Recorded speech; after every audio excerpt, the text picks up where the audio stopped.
Welcome to Voices from the Bench, a dental laboratory podcast. Send us an email at info@voicesfromthebench.com or look for us on Facebook at Voices from the Bench. Greetings and welcome to episode 154 of Voices from the Bench. My name is Elvis. And my name is Barbara. What's happening, partner? Not a whole lot. What's going on with you? Well, you just remarked on my short sleeves and you up there in your bootay off. And it is like 85 today in Florida. No clouds. Absolutely beautiful. So I'll be laying out tomorrow. Nice. I'm glad you have wonderful plans this weekend. Yeah. Our snow did melt, by the way. I think we're supposed to be in the 50s, so good running weather is what I'm looking forward to. That's not bad. Yeah, I'm back to running. I'm super happy. My foot's healed up and I'm running and I'm just so grateful. Yeah. I know some people hate it, but I just love running. I know. It's funny when you're a runner and you talk running about non-runners, they always give you that look. Uh-huh. Are you running away from something? Is somebody chasing you? What's going on? I'm like, yes, and yes. Yes.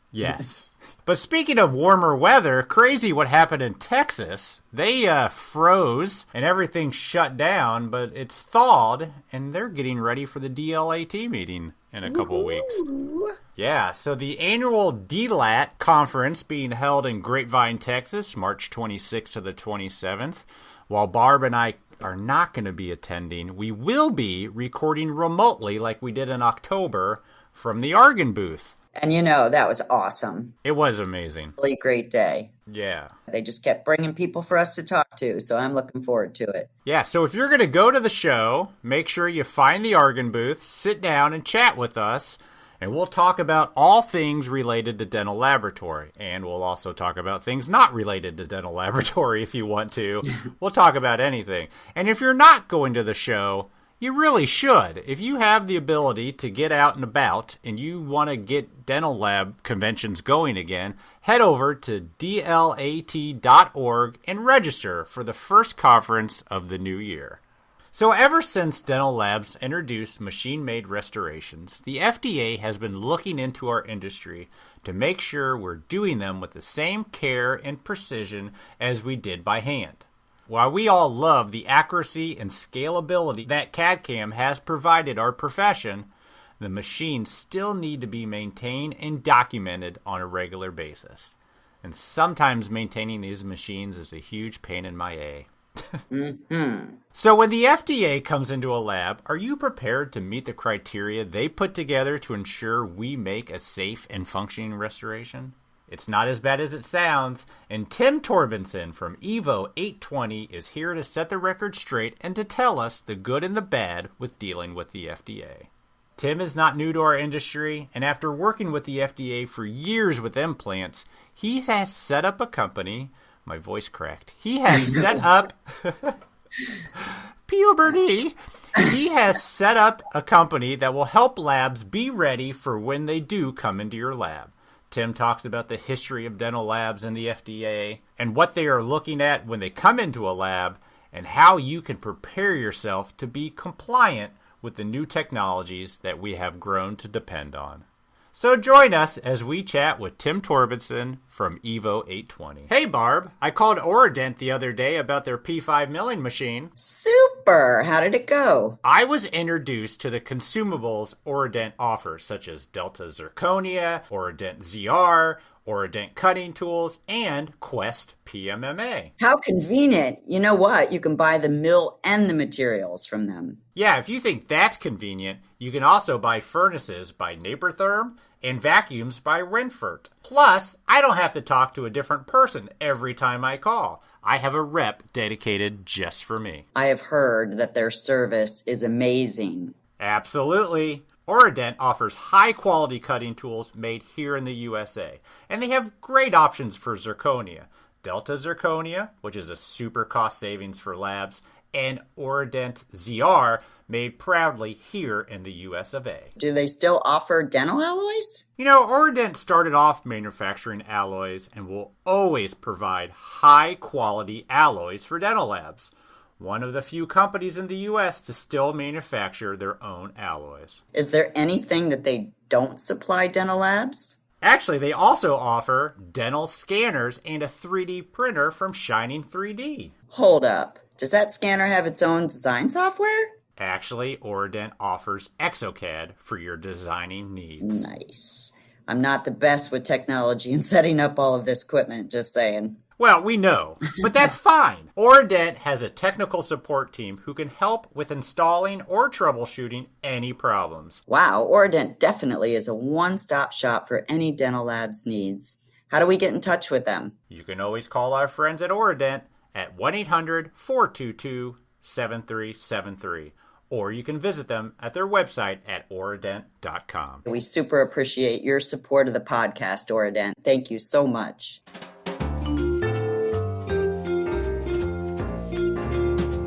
Voices from the Bench. The interview. All right, let's get down to business. Okay, thanks. I'll be quiet. We are happy to have on the podcast today good guy and FDA expert from Evo820, Tim Torbinson. How are you, sir? I'm wonderful, and thank you for having me join you today. Absolutely. We're happy to have you on. I know you have a subject that a lot of people in our industry, I guess would say, are scared of, and that's FDA coming into our industry and regulating what we love to do and making it harder to do what we want to do.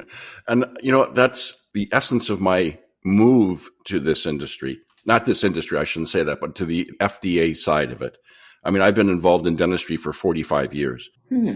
I started in 1976 in the dental laboratory. So my father was a dental laboratory owner and manager. So as a laboratory manager, my dad brought me in.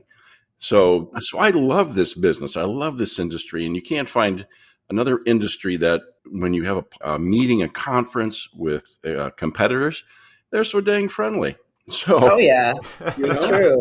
And they help each other. They pass information back and forth to help them develop their businesses. And I was working for a dental implant company, and I was putting together 510Ks for their implant systems and spending a lot of time with the FDA.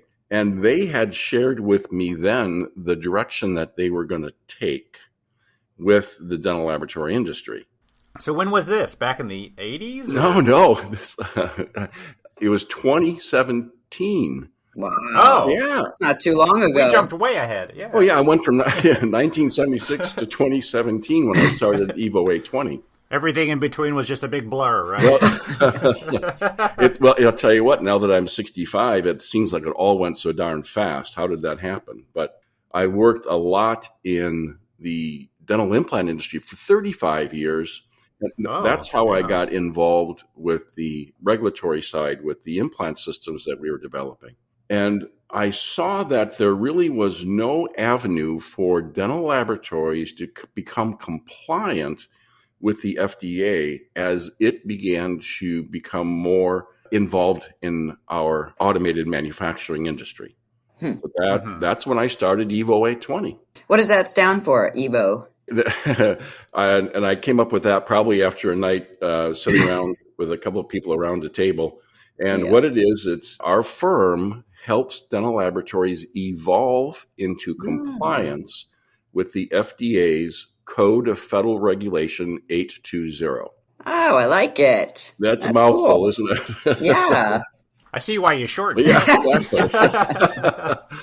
But that's it. The Code of Federal Regulation, or what is referred to as CFR 820, those are all the rules and regulations that medical device manufacturers are to follow to be operating legally. And so having an understanding of what those codes are and what the dental laboratory business is, and I understand what the FDA is looking at because I've been involved now in over 9 audits at dental laboratories, milling centers, or manufacturers. I've got a real good sense of what the FDA is looking for. So I help dental laboratories get compliant without it being overly burdensome. All right, so how do you do that? help me understand. When you say without it being heavily burdensome, since you know all the rules and you can help them, you just pretty much go in and create the manufacturing document for them, or what? That's exactly correct. So through an interview, and we'll sit down and we'll talk about what procedures they're involved with in their laboratory and which ones specifically are involved with CAD/CAM manufacturing or automated manufacturing. Mm-hmm. And then we guide and direct them. In some cases, even though they're involved with digital manufacturing, there is no reason for them to have a quality system. Mm-hmm. So, and I'll give you an example of that here shortly. But then through that interview process, we determined exactly what their quality system should contain and which activities they need to record and which ones they do not. And then we write that quality system up, all the documents, the SOPs, the documents that are used to record activities. And then we present that to them. We write it completely. It's a complete package. And then we train the staff who's going to be involved with the activities of recording the documents, which are usually their technicians performing those tasks. And then we help them organize it in such a fashion so that when the FDA shows up, they have everything they need to get easily through an audit. Wow. Now, that sounds like a humongous pain in the ass. Are you adding that much more for labs to do in order to meet this regulation? Absolutely not. So let's talk about it. The important thing to understand is that dental laboratories are living under a FDA establishment registration exemption. This has been the most important thing for dental laboratories, and it came about in about 1970-ish, sometime there. Mm-hmm. That exemption gave dental laboratories the opportunity to not have any requirement for a quality system as long as they're manufacturing dental restorations and appliances utilizing handcrafted methods. Wax a crown, cast it, stack porcelain on it, fire it. Those procedures are completely exempt from any FDA regulations. All because it's just handcrafted. Yes, exactly. And this is where Wasn't most things handcrafted in the 70s? Hey, I was there. I saw it. So because it was handcrafted, that created the exemption? At that time, yes. Okay. There were some exceptions to that. And of course, you're probably very familiar with such things as sleep appliances that did have to get 510K clearances. And then with that, there were activities that the laboratory had to abide by, such as a quality system, to be compliant with the FDA. So that's one exception that has been existed now for some time. Okay, so they're exempt then and they're exempt now, but why is this not a huge pain in the ass? I mean, I keep going back to that. It just sounds like if I had to add FDA regulation and documenting here, it would be huge. Mm-hmm, exactly. So much misinformation that is being passed around in our industry that really do scare people. It's like, well, for example, if a laboratory mills titanium blanks and in-house does their own custom abutments, they have to get a 510K. That is false. That is completely false. So let's get down to the nuts and bolts of it. So, yeah. For example, there was from the podium, another consultant who's not in our business, but with a different agency had mentioned that as soon as the software is involved, then you need to get a quality system. And that is not true. So what the FDA requires is that if you're involved with mainly implant manufacturing, implant restoration manufacturing, then you need to have a quality system. So, for example, and what was in that quality system is you need to document that you are calibrating your scanners, you calibrate your mills, that you, when you change fluid, you mentioned, you write down on a log, we changed fluid today. Okay. Yeah. Okay, which you do anyway. You're doing all these things, correct? Mm-hmm. Yeah. When you calibrate your mill, you make a note that you calibrated your mill yesterday. Even if you're a day behind, you're catching up. Sure. So that's the same thing. Then you have to document that you did a final QC on that case before it was delivered to make sure that it met the specifications that were detailed within the RX. Mm-hmm. And for the production side, that's it. And you're talking just an employee or a technician just initialing it or something. Yeah, there's a log that we create, and so it's like a spreadsheet, and it can be in a computer or it can be hard copy. And so when an activity is done, let's say today at 12:14, I change out a tool in one of my mills. I change out the 2.5 cutter. So I just document, I changed out the 2.5 tool at 12:14 on 2/5, and I initial it, TT, I'm done. That's it. Yeah, that's it. So we're only documenting the activities that are taking place within the dental laboratory and only in the CAD/CAM side of the business. You don't need to document everything else because of that exemption. And there's other things like, you have to make a log of the complaints, and only certain complaints, not all complaints, because we know we get a lot because the shade was off or whatever it might be. And the FDA doesn't care about that. They only care about fit, form, and function with regard to that. So there has to be something truly went wrong with that case that it didn't fit. Occlusion was too high, too low, dramatically. Contacts were too tight, wide open, margins were open. Those are the kind of things that you do make a record of, which you should anyway. And then you kind of find out what happened and how did it get through QC without it being caught. That's another one of the activities, but that should be done, I think. So that's a CAPA in my world. So corrective action process or corrective action, what?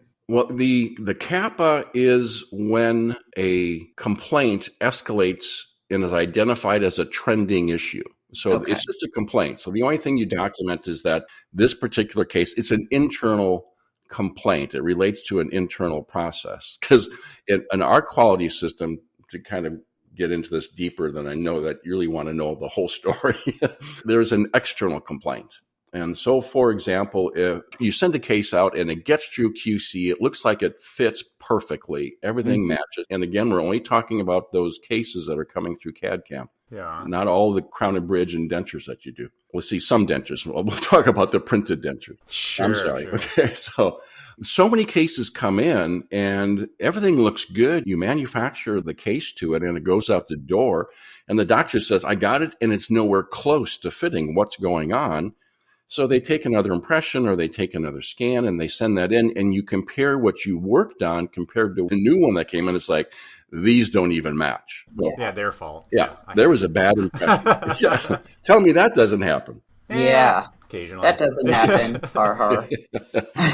So that, in the eyes of the FDA, and this is what we teach our clients, is that that's not a complaint. It is a complaint, but it's external. It's not your fault because the information that was provided to you in either that scan or in that impression, and you built to it and you hit those specifications, it was that you were working with bad data.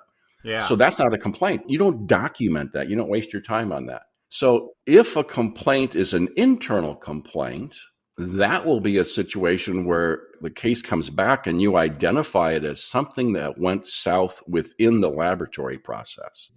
Yeah. And that when you want to go, holy cow, what happened? How did this get through? Was it a machine that, like the spindle on the mill, was out of centricity? So, it's not how to get through QC. Or was it a designer who didn't catch the appropriate? And it's a trending issue, or this might be the fourth time that's happened in the last 2 months. That's when it escalates to a corrective and preventive action. Okay, that makes a lot of sense. And that only happens like maybe 5 times a year. Yeah. So then you're correcting your internal processes and driving it back and asking why until you figure out exactly what the cause of it was. Do you see them being out of calibration a lot? Like, does the FDA want us to calibrate monthly, weekly, biweekly, or is it however we set it up? That is a great question. And that's what I love about the FDA requirements. Is they're very broad and they're very vague, and they give you the opportunity to make those types of decisions.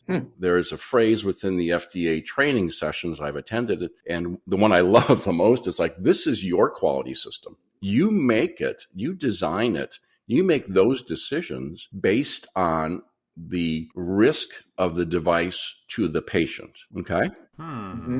So if you're making a heart valve that if they implant it into a patient and they replace a failing valve and then your product fails, the patient dies, that is going to be a much more strict and stringent quality system. Makes a lot of sense. Yeah.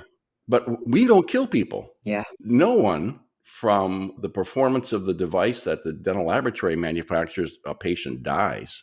So because our risk is so low, we have what I refer to as a quality system light. That makes all of our lives easier, I would imagine. Yes. So what about those devices or things that we make that hit CAD and hand? You know, if we mill an abutment and it gets through CAD and then someone says, it needs to be a little shorter, and they cut it down with a handpiece a little bit, what does that do to the whole process? Yeah, the fact that it was designed with a CAD system and milled, and we always anticipate that there's minor adjustments, cleaning up some burrs, as you say, maybe shortening it a little bit. Yeah. But that keeps it in the quality system. Okay, but that all needs to be documented. Well, not all of it. Let's go back. So the quality system is looking at the equipment that's used to make sure that it's properly maintained. Mm-hmm. They're also going to want you to create it's called an approved supplier list. And that's an easy one. You can give that to me off the top of your head real quick. Who are the people you're buying your zirconia from? Mm-hmm. Sure. You know who that is. And so we put them on the list. Because the FDA wants to make sure that you're using 510K cleared materials and components within your restorations. That's an important part because we survive the simplicity of it because of the 510K component requirements. All that quality system stuff is taken care of before that product gets into our lab. So that simplifies that process. It's over and done. Sure. We don't have to inspect those products. We trust because they're 510K cleared. I mean, who can't you trust? Nobel, Straumann, Yeah. What if I buy my zirconia from a guy named Steve out of a van behind the Walmart? Yeah, Does that count? that one you could get in trouble on. Okay, I'll stop. Do they have you track lot numbers for the material that goes into each of the devices? Barb, you are talking so Damas. I'm sure. That's why I'm asking. Yeah, the answer to that is no. Don't be so Damas. Dumbass. He wants to say dumbass. That's I do too. That's how we pronounce it here. Yeah, I've had the fortunate opportunity where I've taken two of my clients off of Damas. Oh, God. Thank you. Yeah. So that's a no, I take it. Yeah, correct. So and I'll cite the FDA on that. And what they say is that you need to have identification and traceability for devices that are implanted into the body or are life-sustaining. Huh. Okay. We don't do anything in that category. Correct. So there are a number of companies out there that will tell you you should do this, but it is not your responsibility. It is the company that manufactures the implant, for example, that is put into the patient's head, that has traceability to it. Okay. The abutment that goes on top of it, that's a no. Huh. Yeah, I remember like 4 or 5 years ago when that was a big thing where they were talking about the abutment itself. So that is a no, which is excellent. At the present time. We know that our industry, because we have to think about our industry and why is the FDA here, is because we're changing. And the FDA is not changing. It's basically that as we move more into the automated manufacturing, we incorporate more pieces of equipment that are deeply involved in the construction and manufacturing of these devices, then we are moving out from underneath that exemption that I referred to earlier, which is section 807.65 paragraph I. Very nice. Wow. Yeah. Yes. You'll read that and you'll be bored but it's very short. It's one sentence and it includes a number of different types of industries that are included under that exemption. But it's huge for us. But as we move out from underneath it, then the FDA comes knocking on our door. So who told the FDA we were changing? Who do we blame for this? Yeah, exactly. Well, who was the first guy who said remakes were free? Who did that? Not me. Not me. So basically you go in, I'm assuming that laboratories will call you and say, hey, we're manufacturing these devices and we want to make sure that we are FDA, if they ever came in, that we're good to go. So do you have like a bullet point that you go through after talking to them on the conversation, and then basically you say, you need this, you need this, you need this, and then you look it over and make sure that everything's complete? Yes. Okay. We do that dependent upon what that particular laboratory is involved in. So let me give you another, for instance, of where they're doing automated manufacturing, but we do not get involved because they still live under the exemption at the present time with the FDA rules. So those laboratories that are manufacturing monolithic crowns, they're milling them, they design them, they deliver them, but they're going over natural preps. It's traditional crown and bridge. Yeah. Conventional crown and bridge, but it's digitally manufactured, digital work-through. That's exempt. So that laboratory does not need to even have a conversation with me beyond that. Why is that exempt? They're still using machines. Exactly. This is where people kind of need us to kind of explain what and why. So, and I'll give you the caveat to it. So the interesting thing is that zirconia disc, the zirconia pucks that is manufactured to create that crown, was given a product classification and a product code the same as powdered porcelain. So when the FDA did that, it fell within that exempted product code. Okay. So the PFM has a product code, and the same PFM product code matches all zirconia or whatever monolithic material you want, Emax or whatever, falls in that same code. So at the present time, it is not part of the quality system. Well, who do we thank for that? Well, that's why. Why are you into thanking everybody? Think about it. Here they had a chance to make zirconia extremely difficult by giving it a classification that needed to be FDA regulated. But somebody was cool enough to slide it in under the stacked porcelain. So it's not a big deal. Okay. I see your point. Thanks to whoever did that. That was an FDA move, for sure. Yeah. But here's when that changes. So in that same puck, don't grow it. It's going to be okay. We're all going to be okay. So when you take a crown that came out of that same milled zirconia disc, and it's for a implant-supported screw-retained crown. So it's going to be bonded to a tie base. That makes it different. And again, it's the implant side of the restoration. So now it becomes part of the quality system. So that's the one you keep track of. So when it goes through the QC process and it's released, there's a simple checkoff on that. It's like, oh, did that. And most of that is already within the dental laboratory's case management software. So it might not even add any activity because it already exists there. So that's not an added on activity, but it's something that they need to be able to build a report from. So LabStar, Magic Touch, all these other different softwares can be used as supporting your quality system. Interesting. So it's not as complicated as you think.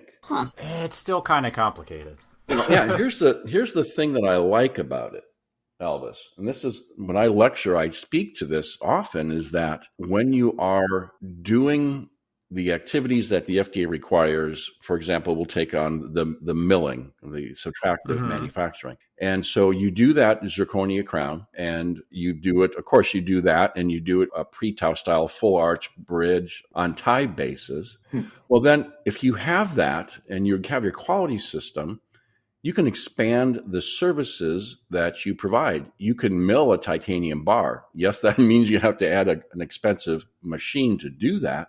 Yeah. You don't mill it to the implant directly. You mill it to a multi-unit abutment. Yeah. That's covered under your quality system activities. You can expand your business to do things like that. I would suggest you start milling custom abutments. As long as you have a quality system, you're going to be just fine. So stop outsourcing these things and sending money to somebody else. Keep it in-house. But a lot of people are just scared of it just because of, like you mentioned earlier, everybody thinks that you can't without the FDA. Correct. The 510K or whatever. Yeah. I mean, it's what we were told. Yeah.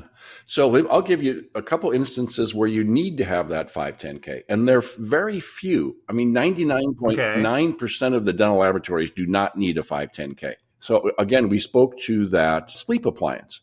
So if you in your laboratory, Barb, want to have a branded sleep appliance. That's called Barb sleep appliance that you manufacture. You put your name on it, and it's your design, even though it looks just like an EMA. It's actually called Sleep with Barb. Hey, I'm not going to touch that one. That's not very nice. I got a feeling that might be edited out. Oh, I'm sure he will not. He likes making fun of me. We'll have a chance to pick on Elvis here next, okay? Sorry, go ahead. Sorry. It's okay. So because you want to take that pathway of having your very own branded sleep appliance, you need to get a 510K. Yeah. Okay, so that's the instance of the sleep appliance. But that's because people might die, right? Well, no. With the 510K, you have to demonstrate through the 510K process that the appliance that you're manufacturing and branding under your name is a substantial equivalent to others on the market that have been successful. That's it. But then you have to register, and then, yes, you are more likely to have an FDA inspector show up and knock on your door and say, I want to look at all your books. And we'll talk about that too, because I've been on 9 of those audits, and we'll talk about that experience. But the other one that is probably more violated presently is for the Elvis orthodontic aligners. Oh, I need those. Yeah, so Elvis decides to manufacture his own orthodontic aligners. And a lot of laboratories are out there, and they're just manufacturing them. It requires a 510K. So it's a very simple and straightforward process where that needs a 510K, where let's say, for an example, a similar process in manufacturing, a retainer does not have any requirements, but an aligner does. And the reason under the FDA is that the retainer doesn't do anything. It just keeps the teeth stable. Yeah. Right. And then, but an orthodontic aligner is active. It is moving teeth. And that's when the FDA goes, can't do that without us knowing what you're doing. Well, what about dentists? Because they're trying to sell dentists to make their own aligners. You know, chair-side printing and all that. Do they have to get a 510K in order to make aligners for their patients? They do not. Well, that's not fair. No, that's true. And that may change. There's been some discussions on that. And the reason why the FDA does that is because they do not regulate the practice of medicine or dentistry. So that's why a dentist can have an in-house lab be milling titanium abutments. And as long as everything that they manufacture at his in-house laboratory only goes into his patients' heads, he's completely free and clear to do what he or she shall choose. That's crazy. That's crazy. Oh, my God. Yeah. We're speaking the same language today, Elvis. That's scary. At the same time. Yeah, and that could be changing because the FDA is very much aware that the dentists are now moving away from the handcrafted restoration processes to automated, and the hairs on the back of their neck are standing up. So and I'm not saying it's going to happen, but I know the FDA is aware of it. So yeah, there's some dentists out there with quite an operation with an in-house lab, just doing everything in-house, and now I know how they get away with it. Wow. Yes. Interesting. Yeah, it is interesting, but that's something that we've always had. Prosthodontists, a lot of prosthodontists have their own labs and have been operating that way. So you must get a lot of calls from labs that say, hey, Tim, the FDA just sent me this letter that says they're coming. What do I do? Yes, I've gained quite a few clients that way. I bet. I bet you have. Yep. Yeah, yes. And in some cases, we're getting them caught up and get them prepared for when the FDA walks in the front door. What brings the FDA to that lab in the first place? Okay, that's a great question as well, because there's a couple different ways. One is that you are registered with the FDA as a specific device manufacturer. Again, it would be aligners or sleep appliances. Yeah. So as a registered entity with the FDA, there's a lotto that you might win, or maybe you might call it losing, where you're pulled, your name of your business is pulled, and they come visit you that year.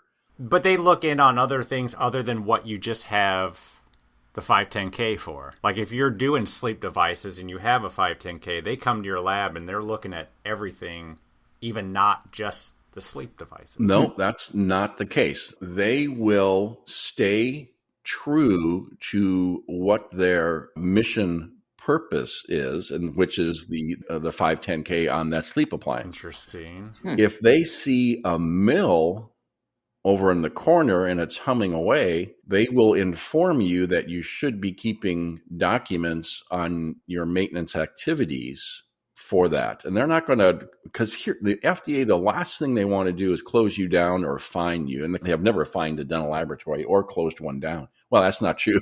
Well, we'll talk about that in a second. Then there's that. Give us the dirt. Yeah.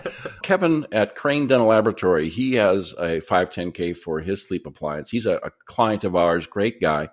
And we were working with him and transitioning him from one consultant firm to ours. He liked our quality system better. And the FDA came in and audited him when he was right in the middle of changing things. So his books were really a mess. But the only thing they looked at, because he's a full service lab, the only thing they looked at was his 510K procedures on sleep appliances. So that's a real world experience. But now they know about you. Yeah, and the FDA, you can expect to see them every 7 years on average. So it's not like they're there every day. Unless you're like Glidewell, they're there like every 6 months. Wow. Oh, I bet. So what else brings them into the lab? I mean, if a dentist can complain to the FDA about us or any of that come into play? Yeah, there is a system that you can complain about an entity, and they won't come just because they got one, because they'll realize and they understand that some people complain just because they're mad at you. You know, something happened. For example, I had a laboratory client of mine that shared a letter that they received from the FDA. And in that letter, it stated that, if you agree with us that this is malarkey, that's not the word they use, but that's the word I chose to use. Just ignore it, because that's what we're going to do. So the FDA recognizes that there's a lot of personal attacks that have nothing to do with patient safety. And that's the only thing that FDA cares about is patient safety. So, so if there's a number of complaints and they're consistently the same complaint that demonstrates there's a trending of inefficiency and inability for one company not to meet their expectations and put out a quality product, the FDA is going to just stop by. That has never happened to a laboratory. I can tell you that. Well, that's good. Yeah, that's good. And then the third way is one of the things the FDA has gotten deeply involved in, and I'm glad you brought this up, is they're doing surfing or mining, where they're going through publications, LMT, IDT, JDT. Podcast? Yes, they will listen to podcasts, and they're probably listening in on mine, so it's okay. They look at blogs, they'll look at your website, they're going through a lot. So you have to be careful what claims that you're making. For example, if you post broad or proudly and broadly through the industry that you are manufacturing orthodontic aligners, and they go look and they say, he doesn't have a 510K. So they're going to first give you a call while they're making their airline reservations to come and visit your lab. It's big in our industry now to be like a reseller of aligners. Other labs, other companies make the aligner. They brand it to my lab, and I sell it to my doctor. But if I advertise that, does that bring them in? Well, if you're going to be a reseller and repackager, you have to register with the FDA. Oh. So that's also like if you outsource to China or some other area, and then you have it shipped back to you, and then you actually resell it or repackage it, that would be the same thing. Is that correct? That is correct. So 2 different situations. With the orthodontic aligner, and you are operating under someone else's 510K that they're manufacturing it for you, they will be audited first. What they will look at from you is that to make sure that you are passing through any complaints that you're receiving to the actual manufacturer, because the manufacturer really holds the majority of the responsibility. Sure. So you're a pass-through, and the FDA is really not going to be that interested in you. So when they come in, if they would audit you, if you'd win the lotto and you get to have a visitor, they would come in with an unclear understanding that you are a pass-through, and they want to make sure that you're keeping track of any complaints that come in on that aligner that's being manufactured for you. That's it. Well, there's a couple other things, but it's very minor. Yeah. And then for the laboratory that is using an offshore manufacturing, that's a little bit different because now they're an initial importer. So they have the responsibility of doing the quality control on the products that's coming in from offshore. So they have to demonstrate that that laboratory is properly hitting the specifications as presented by the dentist to them, and that it is safe. You also need to make certain that that offshore laboratory is registered with the FDA. And you can dial extension 299, please. Hold on. Come on, man. Extension 299. Thank you. Oh, doctor on the line. Stat. Patient in the chair. Life in jeopardy. Yeah. Let the FDA know. So the offshore has to be regulated with the FDA also. Yeah, correct. So it's very important that the laboratories who are working with offshore other laboratories, that laboratory needs to be registered with the FDA. They will be audited. And I always put together agreements so that anytime that offshore laboratory is audited by the FDA, that we get the report. Oh. Because if the FDA is going to see something that's going south there, we need to know about that because we're relying them to work with us and deliver quality product to our clients. So they might get caught using product that is not 510K cleared, as you referred to buying something from Sam behind Walmart. Yeah. So we always recommended the easiest thing to do is not send it offshore. So exactly true. Yeah, yes, for sure. I refer people to the quality system and expand the services that you can do in-house so you don't have to outsource. And that gives you control over the quality of the product, and it makes your business, in my mind, much more respectable to the clinicians, knowing that everything is being done under your control. Absolutely. So when the FDA shows up, what's that experience like? Because I just imagine a very bitter bureaucrat coming in and just nitpicking everything. Am I thinking that right, or is it a little bit more pleasant experience? That's a lot of drama. Yeah. So again, I've been involved with 9 audits now, and when the inspector comes in, and we have to understand that they have a responsibility. They're really there to look into the operation and do an audit of their quality system to make sure that they are appropriately manufacturing the restorations using the right materials and the right components. Yeah. So they will ask you, and this is in every single time, this is 100% of the time.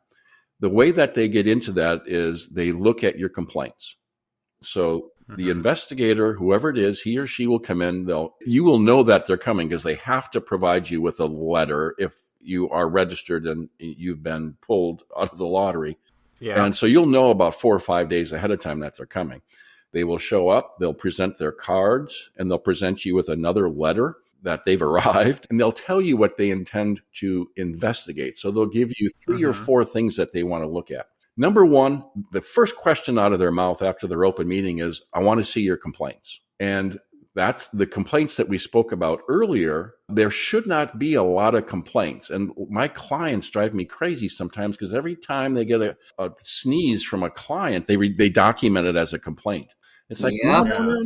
We do that. I know. Would FDA buy if I said, no complaints? No. They know that no one is perfect. But if you have 5 or 6, they would buy that. But a lot of laboratories will have maybe 50 in a year, right? Yeah. But what they'll do is they'll present them, and the investigator will look at it, and they'll see that there's no potential risk to the patient. Because what laboratories do, and the FDA quickly understands this, is that when the restoration comes back, no matter what it is, the nonconformity, as the FDA calls it, recognizes that it's not going to fit. So that nonconformity is identified by the laboratory and corrected. So in most cases, that device was never delivered to the patient, right? So it was never put in their head permanently. So the one complaint that's in those 50 that catches their eye is going to be the one, what was, for example, this happens. An implant restoration, single crown, screw retained crown is delivered. And at about 8 months later, the screw breaks. All right, it happens. All right, Not our fault. No, exactly. So the dentist gets it, and of course, it's your fault. But when you look at it, you thought, well, if he would have placed that implant a little bit more posterior, it wouldn't have had so much cantileverage on it. So this thing was not properly designed by the dentist or placed by the dentist, and you just have to give them what they asked for. So then you're going to have to explain that to the investigator. And he's going to go, okay, so how did you solve it? It's like, well, we made the table of occlusion smaller, less function on that screw, so it's going to be good. They're going to go, oh, okay. So that's what they want. But do they understand that? No. Or they're just like, yeah, whatever. No, what they're going to do is the fact that you have an answer and you've documented that's what you did. Again, it's got to be documented. Yeah. When he or she sees that you responded to this, you investigated the situation, and then you corrected it, and you documented it and signed off on it, that's a win. And they'll accept Sammy, it. to the supply room. Sam. Shit. Gotta get rid of this phone, guys. Sorry. Okay. God forbid you work. How rude. Well, sorry to interrupt, but I'm in the conference room and it won't go on mute, so it's like a pain in the ass. All right, I've unplugged. Unplug it. I did. Yay. So with the FDA understanding that you have responded appropriately to that complaint, you investigated it, you solved it and resolved it within your operation, and then you documented it, that is a win. That is nothing that the FDA is going to write you up for. And it doesn't even matter if it's the right answer. Well, no, because it's the process. Everything that the FDA is looking at is a process. And let's go back to the foundation of why the FDA exists. And that is to protect the patient from serious injury or bodily harm or death. So they know that when they're in your operation, in your laboratory, that the patient is never at any risk unless you are severely out of compliance and really a risky operation. Every laboratory that I know that was like that is no longer in business. Yeah. Yeah. Melting pennies to make PFMs. Yeah. We used to say 55 Chevy bumpers. Oh. But then I'm old enough to know that. Has there been anything in our industry that's new that's caught the FDA's eye as the last couple of years? Well, yes. And it came out, I think, very good for the industry. And that is going back to 3D printing and what the FDA refers to it as additive manufacturing. Mm-hmm. So they came out with a new product code, and it's product code PZY. And it is for printed denture tooth. How the hell they get PZY? I never. Don't try to figure out the FDA. Okay. Keep you awake at night. That's my job, man. But it's important about this particular modification is that if we think about denture teeth that you get from Dentsply or Meyerson, those are 510K cleared devices, and they come in the cards, and you pay some pretty good money for those, and they're FDA regulated. When they released PZY, it is still the same product classification of that denture tooth that you buy on the cards. It's a class 2, but because it's printed in your laboratory where you have a quality system, you can print the entire denture now without having to use those teeth. So you can print the denture base and you can print the teeth on the denture. And the only thing you have to do is use a CAD system that is 510K cleared. They exist. Use a resin material that is 510K cleared, and there's plenty of that out there. Mm-hmm. And then through the quality system, be able to demonstrate that the printer is being properly maintained and calibrated so that everything is being made as per clinicians' directions on the RX. And that's it. So, man, start going away. Get a quality system and start printing your own dentures. Complete. Wow. What about milling dentures? Is it the same thing? Same. Yeah. Interesting. But they're going to start looking at everything we're printing, aren't they? I mean, night guards, custom trays.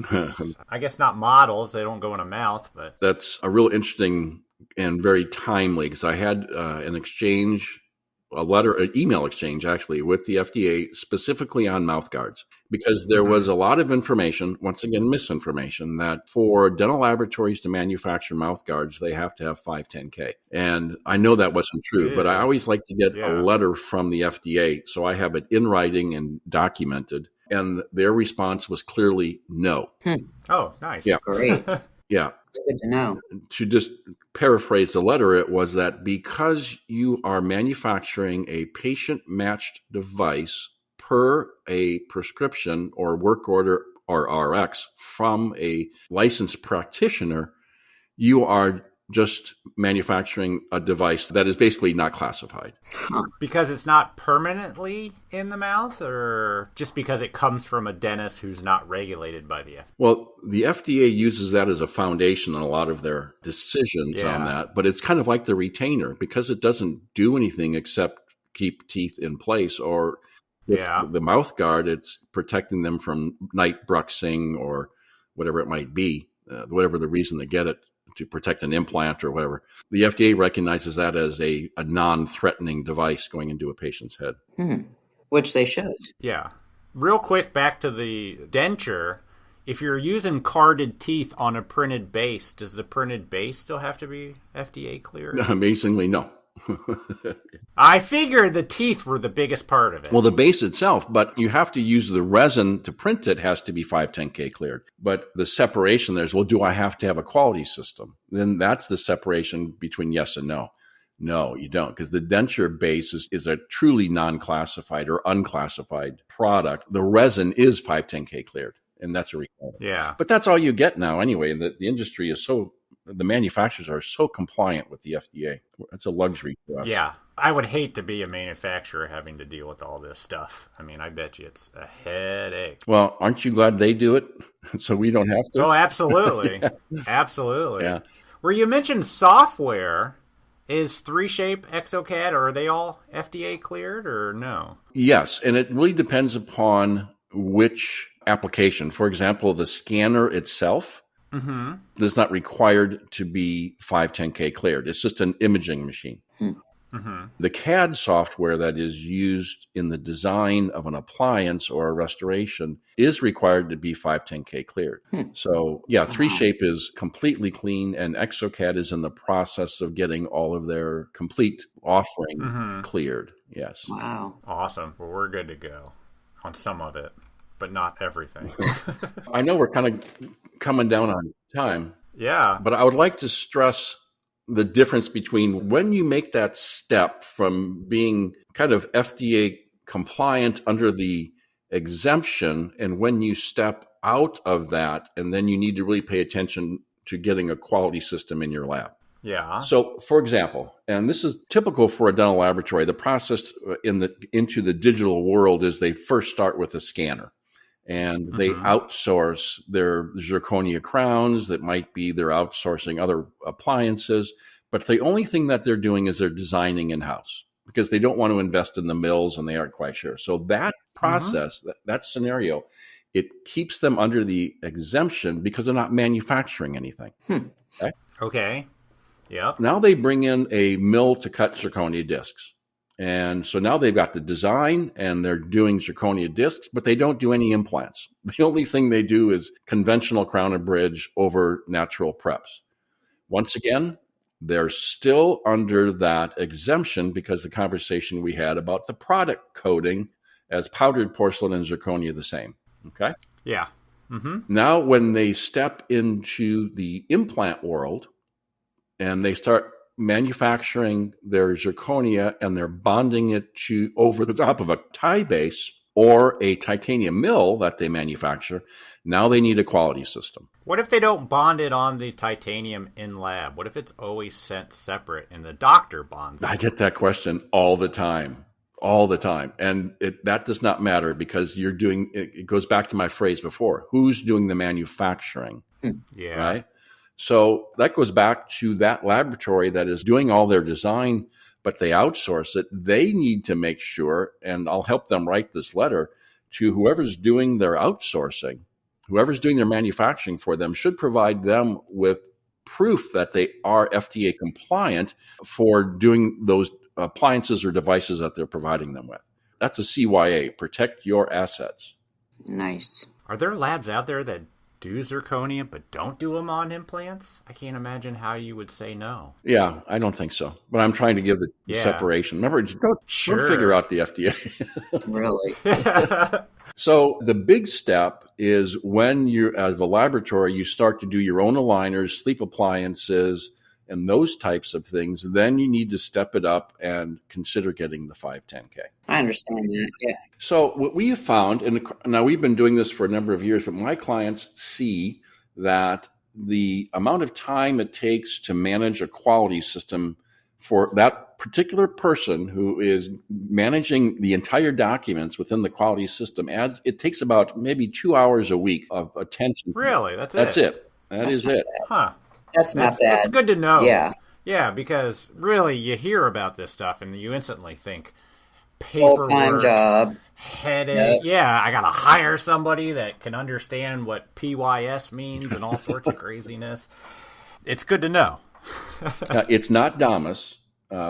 Is it easier? By far, it's much easier. Yeah. And the major difference is that the FDA does not have a phrase anywhere within that Code of Federal Regulation 820 about patient contact materials. Good. Yeah, good. Because that is where DAMAS has the requirement for identification and tracing of all patient contact materials. And that's a nightmare. Just It saying. is a nightmare. Yeah. So you do a denture setup and you send it out to have it confirmed. You have to have identification and traceability on that wax. Yep. And that is completely unnecessary. And if the FDA shows up and you hand them all your DAMAS stuff, they're not going to care, it sounds like. The FDA does not recognize DAMAS as the quality system. It's not that is compliant with the FDA. So you have to be very careful with that. But you're just working way too hard for something that really doesn't give you any benefit with the FDA. Interesting. Agree. Interesting. All right. Well, I'm not sleeping at all this weekend. Well, Tim, that's amazing. You kind of helped clearing it up a little bit. I'm still a bit confused on a lot of it, but I think we're in the right direction. Yeah, don't be afraid of it. The FDA is not here to shut you down unless you're operating illegally. And in the audits that I've been involved in, the FDA inspector usually gives advice on how to do it better. They would rather do that than shut you down. So don't fear them. They're all right. Yeah. I don't know. I just imagine some crazy old politician coming in here and shutting down that mill and shutting down that mill. Yeah, that doesn't happen. Thank goodness it doesn't happen. So how can people get a hold of you if they want to start getting complied, if that's even the word? Certainly. Well, you can reach me a number of different ways. One is my cell phone is always at my side. That number is 916-844-5267. And then my email address is tim.torbenson@evo820.com. And the last name is spelled Torbenson. And then another good way to get a real clear picture is I'm doing the CYA trilogy, which is, again, cover your assets. It's going to be 3 webinars that are, each of them is 30 minutes. And the first one is called Dazed and Confused, which our industry really is. Just, to your point, Elvis, there's so much misinformation that has many people scared to make steps to really build their laboratory. And I'm going to cover that in Dazed and Confused. Then the second one is what the heck is a quality system? And this is where I'm going to detail for 30 minutes exactly what the quality system is. I'm going to demonstrate documents. I'm going to show you what they are, how you fill them out, and what needs to be documented and what does not need to be documented. And then the third one is, how to work with Evo820. And that is 30 minutes or less on what we do, how we do it, and how it benefits a laboratory. Awesome. Nice. Looking forward to Sounds it. like some good information that any lab should at least check out. I agree. And in the webinars that I've done in the past, I've had a lot of comments from people that just say, thank you for finally clearing up what really needs to be done and what we don't need to do. Yeah. That's what my objective is. I figured you have to write everything down. Took 2 steps today to the left in order to move the mouse 3 inches to the right. Now you know. Yep. Awesome, Tim. We appreciate you coming on the podcast and clearing some of this up. It was my pleasure to be here with you today. Yeah. Yeah, thank you so much. And I know we run into each other a lot at conventions. Let's hope that happens again soon sometime. Yep. I'm very looking forward to those starting up again, yes. Yeah, absolutely. Well, thanks again, sir. We'll talk to you later. My pleasure. Thank you, Elvis, and thank you, Barb. Yep. Thank you. Bye now.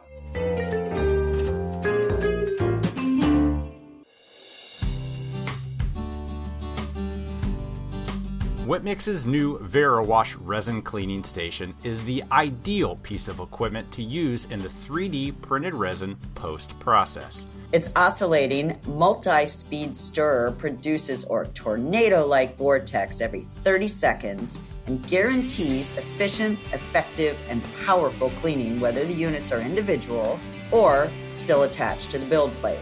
The 2 alcohol baths make an effective step wash system.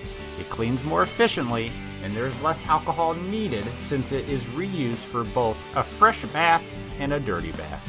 The VeriWash's intelligent design offers features such as mode, time, and a start-stop button display, which gives the operator full and automatic control of the cleaning process. A mesh basket used in the wash container makes it easy to keep track of all small, printed parts when cleaning.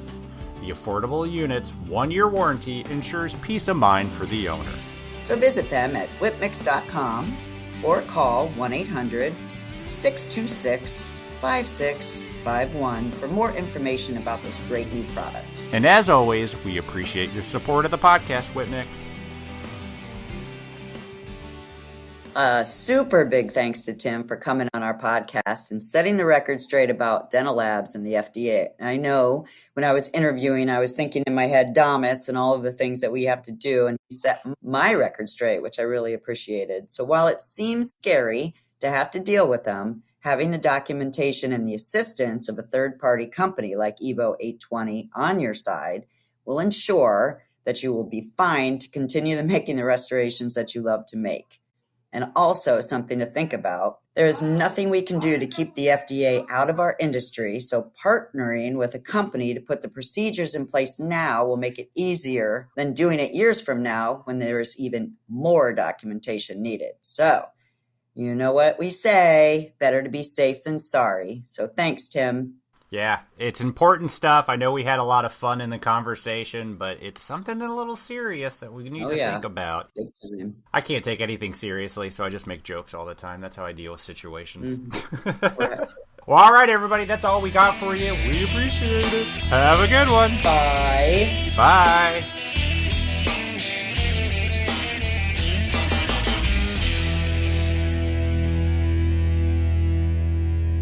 I've been laying out in the sun. Got a hoodie on.